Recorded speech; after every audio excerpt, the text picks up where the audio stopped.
everyone, and Jao back again.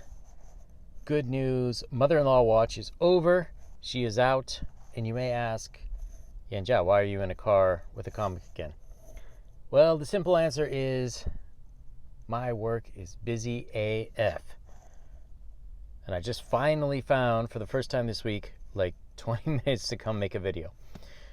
So today, we're going to talk about Casefile Arkahm by J Ishiro Finny, art by Patrick McEvoy, and let's see, who did the lettering?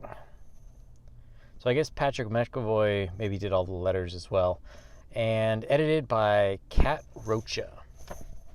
So this is an interesting book to me. This one came out in 2015. There is another one, which I haven't had a chance to read through, from 2017. And it, on the surface, looks very Lovecraftian. There is a lot of Lovecraft themes in it, but really it seems more like a hard-boiled detective type story. Now, this is all black and white, sort of heavy contrast, film noir style. One of the things that I find quite interesting about this book is, all right, once we get past the first few pages, okay, we start. Text. And a lot of times in comics, I would say, like, man, you got to cut back on the text. But it works for this because anybody who's a fan of the old detective movies, Maltese Falcon, all the film noir classics, it's very wordy. Very, very wordy, heavily narrated. So to me, this almost isn't a comic book. In some ways, it reads more like an illustrated novella. But for the most part, the art, really serves its purpose. Very nice, New York-esque looking scene there. Now, all of this takes place in the Lovecraftian universe. So we can see the main character's private eye ID card, I guess you'd call it, Arkham, Massachusetts. So Arkham was a set of a lot of Lovecraft's work. We have the main character, Hank Flynn. We find out something went horribly wrong during World War II when they were trying to clear Japanese off of an island. And now he's sort of stuck doing a lot of these paranormal type cases. And of course, a femme fatale hires him. She wants to find her artist boyfriend, I guess you'd say, lover, whatever. Her rich husband died, and now she wants to reunite with this guy, and this guy's sort of all over the place.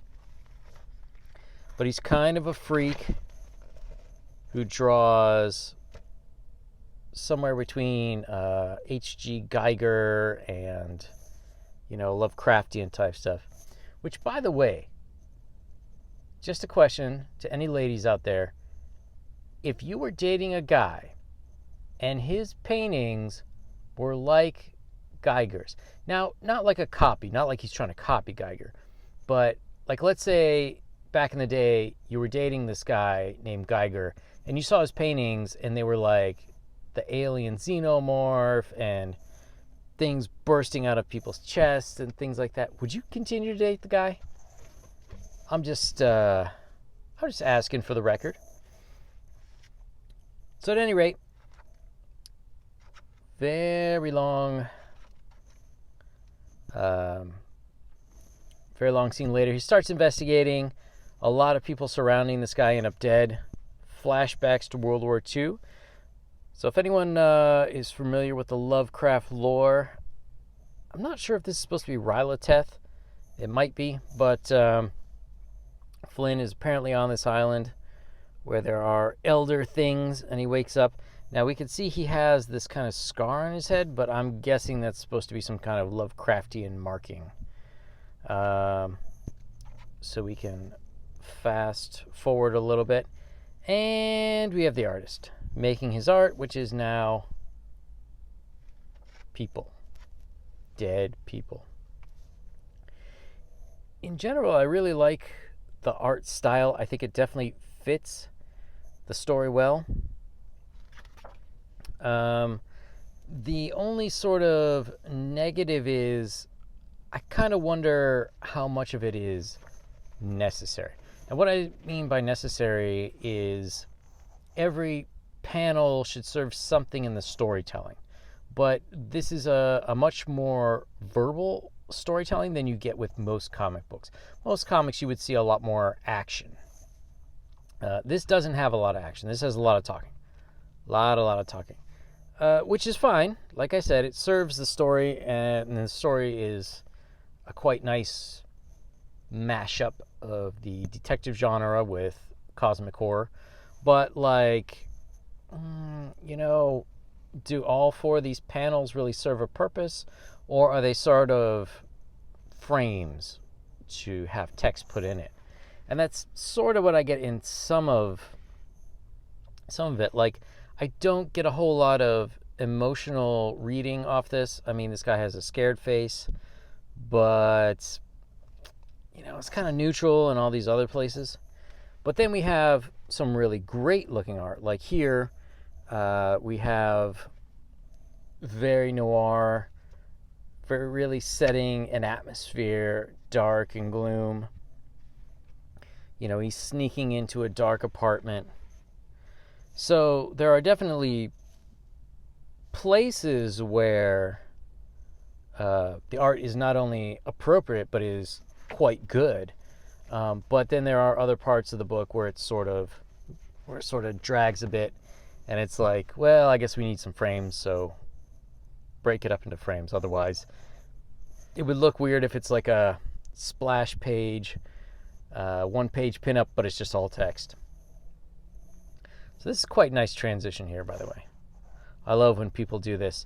Instead of 3 frames for this, they just have a longer stairway, so you get the impression that it's going really far down, and just having him there representing different times.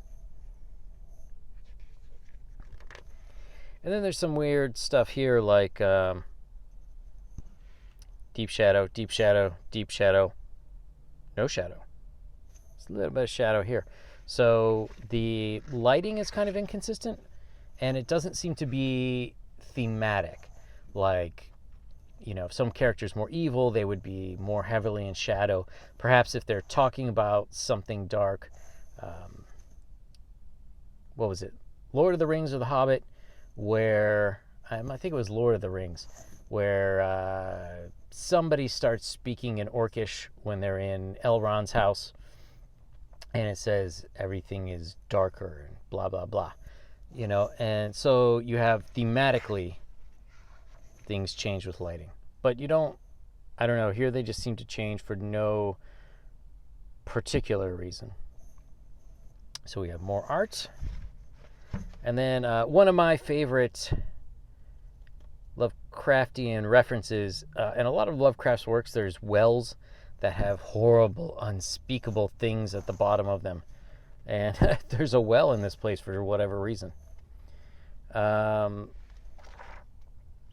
So then we meet this lady whose name I totally forget, but she is kind of a magician. Oh, Glinda. The Good Witch. So she owns a bookstore, and she has a lot of magical knowledge. She's Irish, but she worships Celtic gods, or at least knows about them. I skipped through the book scene earlier. It was a little weird because she owns like a rare bookstore, and the place was crowded in the middle of the day. Like, who needs that many occult books?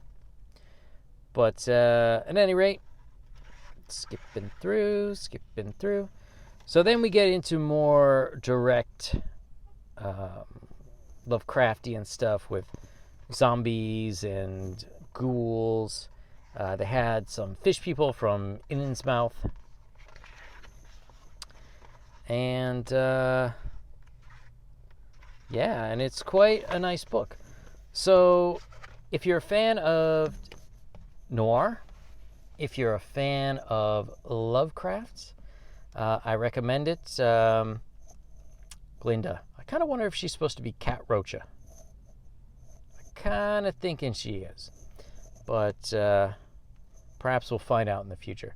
But at any rate, Casefile Arkahm, what did you guys think? Indie book, maybe Comicsgate, maybe not Comicsgate. Don't know where they put themselves anymore. I highly recommend it if you like those genres. What do you guys think? Leave your comment down below. If you like this video, give me a thumbs up. If you didn't like it, give me a thumbs up. And subscribe, and I'll see you guys soon.